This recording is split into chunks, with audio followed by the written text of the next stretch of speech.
Hi, നിങ്ങൾ ഓൺലൈനിൽ എന്തെങ്കിലും വാങ്ങാറുണ്ടോ? ഉറപ്പായും ഉണ്ടാവുമല്ലേ?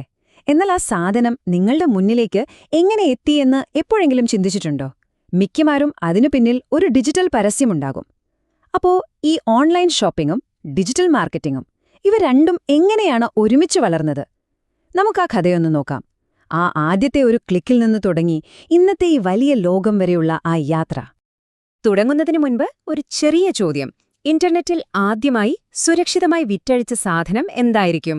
ഒന്ന് ഊഹിച്ചു നോക്കിയേ. ഒരു സ്റ്റിംഗ് CD ആയിരുന്നു അത്. അതെ, ഗായകൻ സ്റ്റിങ്ങിന്റെ ഒരു മ്യൂസിക് CD. വിശ്വസിക്കാൻ കുറച്ച് പ്രയാസമുണ്ടല്ലേ? ഇന്ന് ലോകത്തെ മാറ്റിമറിച്ച ഒരു വിപ്ലവത്തിന് തുടക്കമിട്ടത് അത്ര സിമ്പിളായ ഒരു കാര്യമായിരുന്നു.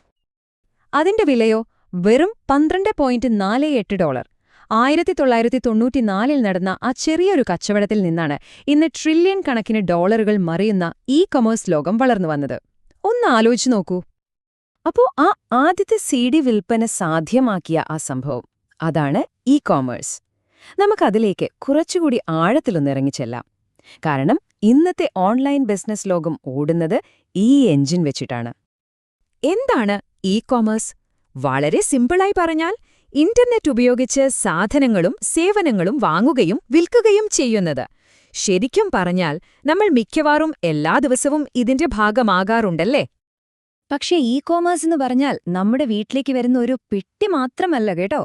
നമ്മൾ ഓർഡർ ചെയ്യുന്നൊരു പുസ്തകം പോലെ തന്നെ ഒരു ബുക്ക് ഡൗൺലോഡ് ചെയ്യുന്നത്, ഒരു വെക്കേഷനു വേണ്ടി ഫ്ലൈറ്റ് ടിക്കറ്റ് ബുക്ക് ചെയ്യുന്നത്, എന്തിനധികം പറയുന്നു, ഒരു ഫോട്ടോ എഡിറ്റിംഗ് സോഫ്റ്റ്വെയർ വാങ്ങുന്നത് വരെ കോമേഴ്സ് ആണ്.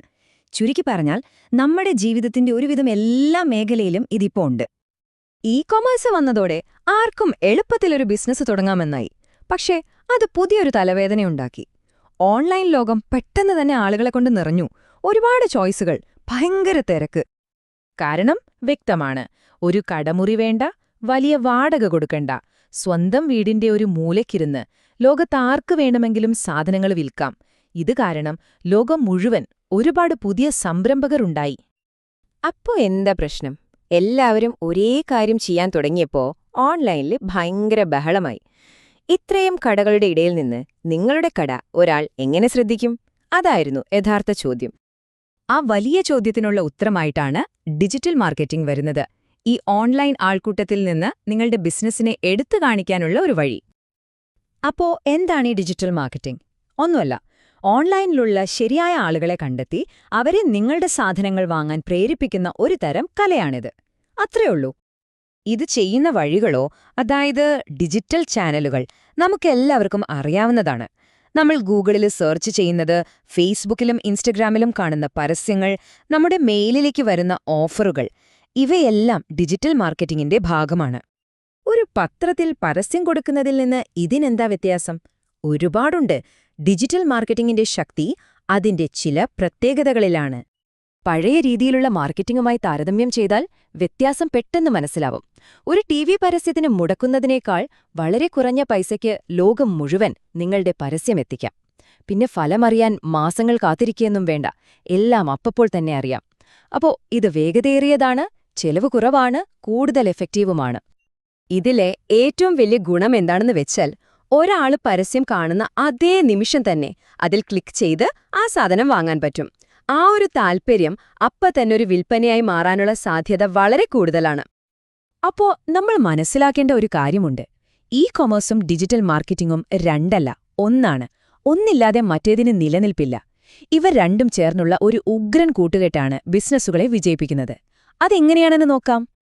ഇതൊരു സൈക്കിൾ പോലെയാണ്. നിങ്ങളുടെ കൊമേഴ്സ് സൈറ്റാണ് കട. ഡിജിറ്റൽ മാർക്കറ്റിംഗ് ആ കടയിലേക്ക് ആൾക്കാരെ വിളിച്ചുകൊണ്ടുവരുന്നു. അവരവിടെ വന്ന് സാധനങ്ങൾ വാങ്ങുന്നു. അപ്പോൾ നിങ്ങൾക്ക് കിട്ടുന്ന ലാഭം ഉപയോഗിച്ച് കൂടുതൽ ആൾക്കാരെ കൊണ്ടുവരാൻ വീണ്ടും മാർക്കറ്റിംഗ് ചെയ്യുന്നു. ഈ ചക്രം ഇങ്ങനെ കറങ്ങിക്കൊണ്ടിരിക്കും, ബിസിനസ്സും വളർന്നുകൊണ്ടേയിരിക്കും.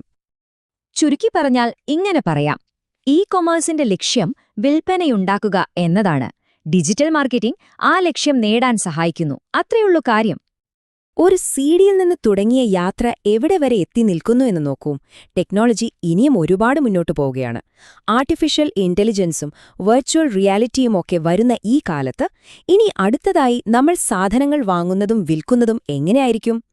അതൊരു വലിയ ചോദ്യമാണല്ലേ?